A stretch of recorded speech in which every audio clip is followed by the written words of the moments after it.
ഒരു മനുഷ്യ ശരീരത്തിൽ എത്ര പരമാണുക്കളുണ്ട് എന്ന് ചോദിച്ചാൽ ആർക്കും പറയാൻ വയ്യ. പക്ഷേ ഒരു ശരീരത്തെ സൃഷ്ടിക്കപ്പെടുമ്പോൾ ഓരോ ദേവന്മാരും അവരുടെ ശരീരത്തിൽ നിന്ന് ഓരോ പരമാണുക്കളെ നമുക്ക് സംഭാവന ചെയ്യുന്നത് കൊണ്ടാണ് ഈ ശരീരം ഇങ്ങനെ കിട്ടുന്നത്.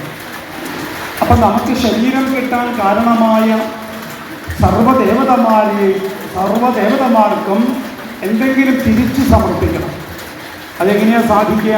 അഗ്നിയിൽ ഹോമിക്കുമ്പോൾ അഗ്നി സർവ്വദേവതമാരുടെയും മുഖമാണ്.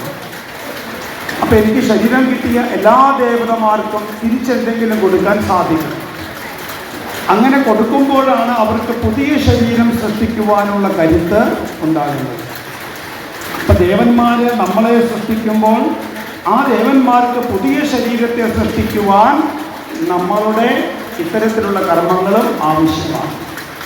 അപ്പം എത്ര ദേവതമാരുണ്ട് നമുക്ക് നമ്മൾ ചോദിച്ചാൽ 33 കോടി ദേവതമാരുണ്ട് എന്നാണ്. അപ്പം ഏകദേശം ഒരു കണക്ക് കിട്ടി. നമുക്ക് നമ്മുടെ ശരീരത്തിൽ എത്ര പരമാണുക്കളുണ്ട്? 33 കോടി പരമാണുക്കളുണ്ട് എന്ന് പറയാം. ഓർബിറ്റ്സ് പോലെയാണ് ഈ പരമാണുക്കൾ.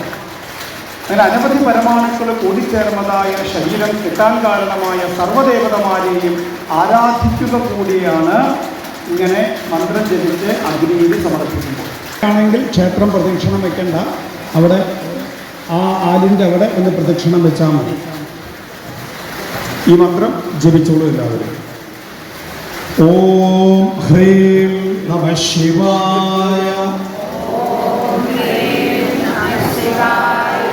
ശിവായ രുദ്രായ ലോകേശായ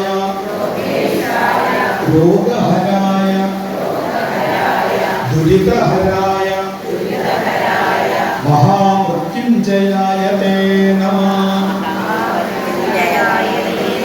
എല്ലാവരും പ്രാർത്ഥിക്കേണ്ടത് അവരവർക്കും അവരവരുടെ കുടുംബാംഗങ്ങൾക്കും ബന്ധുമിത്രാദികൾക്കും ഈ ദേശവാസികൾക്കാർക്കും അപമൃത്യു ഉണ്ടാകരുത്, രോഗനിവാരണം ഉണ്ടാകണം, ദുരിതശമനം ഉണ്ടാകണം എന്ന പ്രാർത്ഥനയോട് കൂടിയിട്ടാണ് ജപിക്കേണ്ടത്.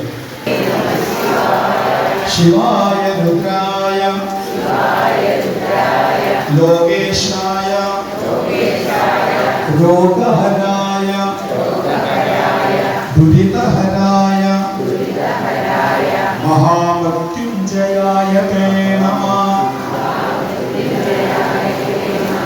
ഓം ഹ്രീം നമഃ ശിവായ.